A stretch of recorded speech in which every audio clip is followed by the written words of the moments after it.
Profit maximisation and wealth maximisation, ये दोनों terms आपने ऑब्जेक्टिव्स ऑफ फाइनेंशियल मैनेजमेंट में पढ़ी होंगी। क्या मतलब होता है प्रॉफिट मैक्सिमाइजेशन से? आपको मतलब समझ में आ रहा होगा। प्रॉफिट मैक्सिमाइजेशन का क्या मतलब है? जब कोई कंपनी या ऑर्गेनाइजेशन प्रॉफिट को इम्पोर्टेंस देती है, उनका मेन इम्पोर्टेंस या मेन गोल होता है प्रॉफिट को इंक्रीज़ करना। वहीं पर ही वेल्थ मैक्सिमाइजेशन, जहाँ पे कंपनीज़ का इम्पोर्टेंस होती है वेल्थ मतलब कि अपनी कंपनी की long term value, brand value या शेयर होल्डर वैल्यू को इंक्रीज़ करना, मैक्सिमाइज करना, तब हम उसे कहते हैं वेल्थ मैक्सिमाइजेशन। ठीक है।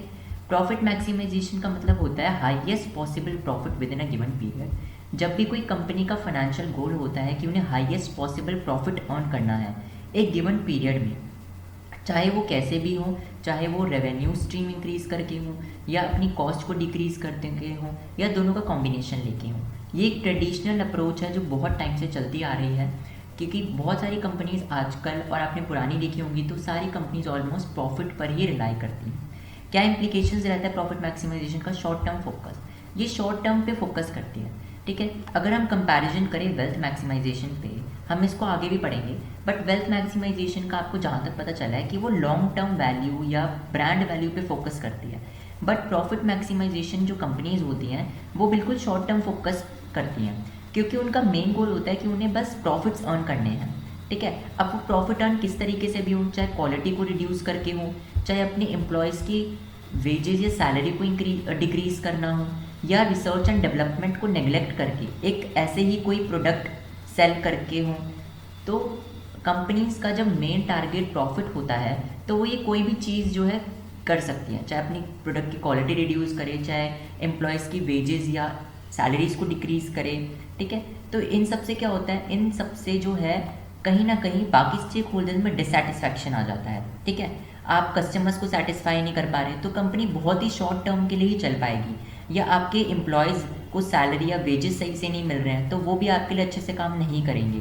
तो एक शॉर्ट टर्म पे फोकस हो जाता है, कंपनी ज़्यादा दिनों तक या ज़्यादा सालों तक नहीं चल पाती और बहुत ही शॉर्ट टर्म में ख़त्म या बंद हो जाती है। It ignores time value of money, ये टाइम वैल्यू ऑफ मनी के कॉन्सेप्ट को भी इग्नोर करता है। कैसे? टाइम वैल्यू ऑफ मनी का कॉन्सेप्ट क्या होता है? शॉर्ट में ये कहता है कि जो आज मनी इन हैंड है आपके पास, उसकी वैल्यू ज़्यादा है रादर देन आपके पास कहीं 1 या 2 दिन बाद या आपके पास कुछ सालों बाद वही मनी अगर आपके हाथ में आती है, क्योंकि इन्फ्लेशन का कॉन्सेप्ट आ जाता है। क्योंकि इन्फ्लेशन से हमारी जो मनी की वैल्यू है वो डिक्रीज़ होती है। तो अगर आपके पास 100 रुपीज़ आज है और आपके पास 100 रुपीज़ 1 साल बाद हैं, तो उन 100 रुपीज़ का जो 1 साल बाद है उनकी वैल्यू बहुत डिक्रीज़ हो जाएगी। ठीक है। तो ये होता है टाइम वैल्यू ऑफ मनी का कॉन्सेप्ट। और प्रॉफिट मैक्सिमाइजेशन जो कंपनीज होती हैं वो टीवीएम को इग्नोर करती हैं। ठीक है। क्योंकि उनका मेन टारगेट प्रॉफिट रहता है। तो अगर उन्हें लगता है कि कोई प्रोजेक्ट है जहाँ पे उन्हें 5 साल या 6 साल बाद कुछ 12 या 13 लाख मिल रहे हैं और यहीं पर उन्हें 3-4 साल में ही अगर 10 लाख मिल रहे हैं, वो कंपनीज 12 लाख वाले प्रोजेक्ट पर जाती हैं, क्योंकि वहाँ पर उन्हें लगता है कि प्रॉफिट है अच्छा खासा, 10 लाख से तो ज़्यादा ही प्रॉफिट मिल रहा है। बट उसमें वो ये नहीं देखती कि उसमें टाइम भी इंक्रीज़ हो रहा है। ठीक है। तो टाइम वैल्यू ऑफ मनी के कॉन्सेप्ट को यहाँ पर इग्नोर करते हैं प्रॉफिट मैक्सिमाइजेशन में। थर्ड आता है रिस्क ऑफ अनएथिकल प्रैक्टिसेस। ठीक है। अब जैसे मैंने आपको बताया कि जो कंपनीज प्रॉफिट अर्न करना चाहती हैं वो अलग अलग तरीक़ों से प्रॉफिट अर्न करने की सोचती हैं, चाहे अपनी प्रोडक्ट की क्वालिटी डिक्रीज़ कर देती हैं, चाहे एम्प्लॉयज़ के वेजेस या सैलरी को डिक्रीज़ कर देते हैं, चाहे उनका ले ऑफ कर देते हैं। तो ये सारी अनएथिकल प्रैक्टिसेस में आता है। तो जो कंपनीज प्रॉफिट पे फोकस करती हैं वो अनएथिकल कंपनीज कहलाई जाती हैं, और अनएथिकल कंपनीज जो होती हैं वो ज़्यादा दिनों तक नहीं चल पाती और उन पे फिर लीगल कंप्लायंस का भी एक जो है बहुत रहता है कि कब गवर्नमेंट हो सकता है उन पर कोई लीगल प्रोसीडिंग्स कर लें। तो ये बहुत एक रिस्क फैक्टर हो जाता है। ठीक है।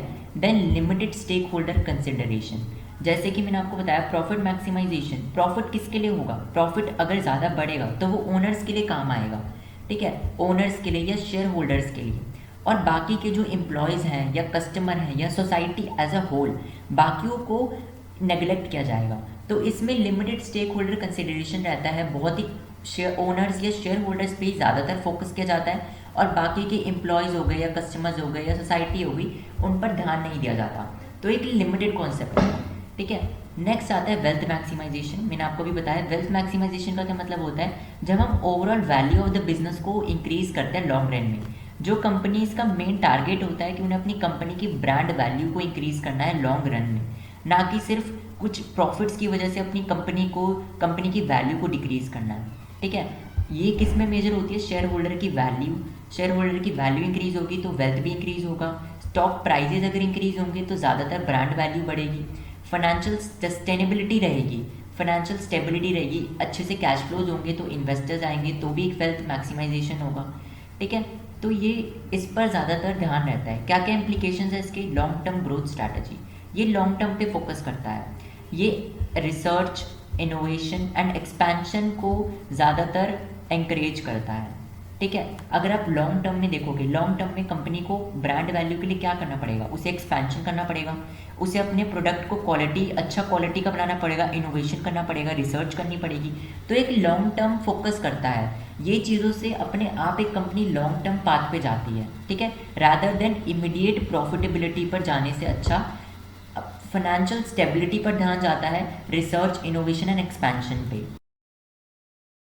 स्टेक होल्डर की इंटरेस्ट को भी बैलेंस करते हैं। ठीक है, यहाँ पर ऐसा नहीं है कि सिर्फ ओनर्स पे ध्यान दिया जाएगा, शेयर होल्डर पे ध्यान दिया जाएगा, यहाँ पर इन्वेस्टर्स पे भी ध्यान दिया जाता है। अगर कंपनी की वेल्थ अच्छी होगी तो इन्वेस्टर्स अट्रैक्ट होंगे, इन्वेस्टर्स अट्रैक्ट होंगे तो उनको भी ज़्यादा रिटर्न मिल पाएगा। ठीक है, जितना अच्छा लॉन्ग रन में कंपनी जाएगी उतना अच्छा ही इन्वेस्टर्स के लिए होगा। ठीक है, उन्हें और कोई कंपनीज नहीं देखनी पड़ेगी और एक कंपनी में ही इन्वेस्ट करके उनको काफ़ी अच्छे रिटर्न्स मिल पाएंगे। ठीक है, एम्प्लॉयज़ को सैलरी अच्छी मिलेगी, वेजेस अच्छे से मिलेंगे, टाइम टू टाइम मिलेंगे, कस्टमर्स को क्वालिटी प्रोडक्ट मिलेगा, सोसाइटी को भी सस्टेनेबिलिटी क्वालिटी प्रोडक्ट मिलेगा, तो एक सोसाइटी के लिए भी अच्छा होगा जो इन्वायरमेंटल फैक्टर्स को भी प्रोटेक्ट करेगा। ठीक है, तो बैलेंस करता है स्टेक होल्डर के इंटरेस्ट को। Incorporate risk and return trade off. ठीक है, रिस्क एंड रिटर्न को अभी कॉन्सेप्ट हम आगे पढ़ेंगे, बट शॉर्ट में अगर इसको बताएं, it evaluates both risk and returns before making investment और फाइनेंशियल डिसीजंस। ये रिस्क और रिटर्न दोनों को लेके चलता है। ऐसा नहीं है कि हम सिर्फ प्रॉफिट देख रहे हैं कि भाई रिटर्न बहुत आ रहा है, हम उसके पीछे का रिस्क भी देखते हैं कि अगर इतना प्रॉफिट मिल रहा है तो इतना रिस्क भी हमें बियर करना पड़ेगा। ठीक है, तो ये इक्वल कैश फ्लोज में इंपॉर्टेंस रखता है, इक्वल कैश फ्लो को एनकरेज करता है। तो बहुत ही कम रिस्की इन्वेस्टमेंट में, बहुत ही लेस रिस्की इन्वेस्टमेंट में जितने से हाईएस्ट पॉसिबल रिटर्न आ पाए उस प्रोजेक्ट को ये ज़्यादातर ध्यान देता है वेल्थ मैक्सिमाइजेशन। ठीक है, जिससे कि हम सिर्फ शॉर्ट टर्म गेन्स पर ध्यान नहीं देते, लॉन्ग टर्म लॉसेस पर भी ध्यान देते हैं। कि अगर शॉर्ट टर्म मान लो आपके पास 2 प्रोजेक्ट्स हैं, आपने सोचा इसमें तो बहुत ज़्यादा मेरे पास 12 लाख तक का प्रॉफिट है, बट आपने ये देखा कि 12 लाख में प्रॉफिट में मेरे लॉन्ग टर्म पे बहुत लॉसेस आ सकते हैं। तो शॉर्ट टर्म गेन्स पर ना देख के हम लॉन्ग टर्म लॉसेस को भी देखते हैं कि इसमें लॉसेस ना हो। फोकस ऑन मार्केट वैल्यू, ये मार्केट वैल्यू पे फोकस करता है, शेयर वैल्यू पे। ठीक है, companies that follow wealth maximisation approach ensure that its market value मतलब शेयर प्राइस उनका ग्रो होता रहे। ठीक है, ताकि इन्वेस्टर्स को अट्रैक्ट किया जा सके और फाइनेंशियल स्टेबिलिटी एंड क्रेडिटेबिलिटी रहे।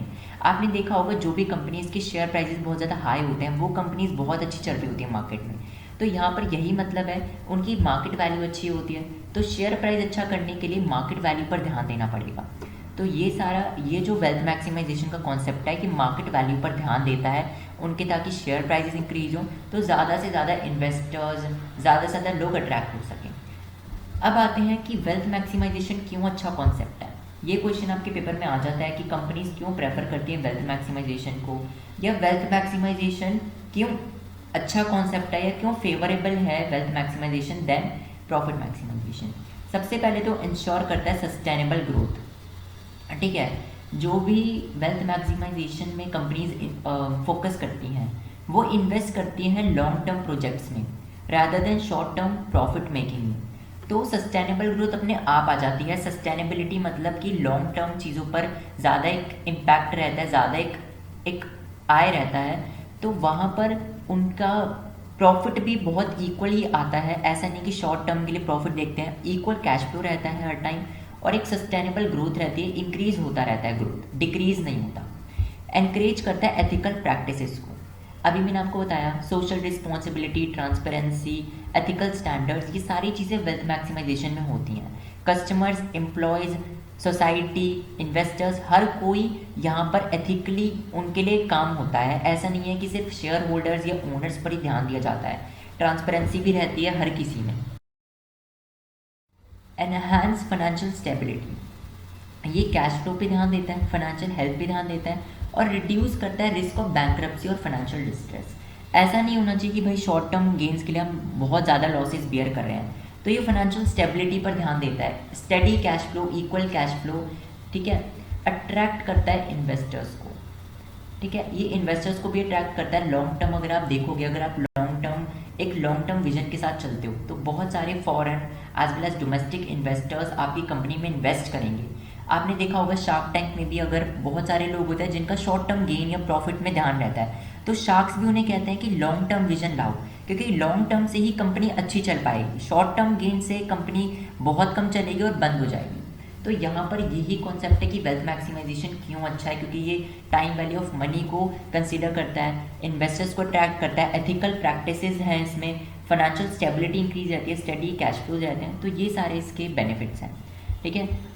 बाकी के हम इसके कॉन्सेप्ट आगे पढ़ेंगे, प्रैक्टिकल है, टाइम वैल्यू ऑफ मनी के आगे पढ़ेंगे। तब तक के लिए किसी को कोई डाउट है तो यहाँ आके पूछ सकता है, कमेंट सेक्शन में मुझसे पूछ सकता है। Thank you for watching the video.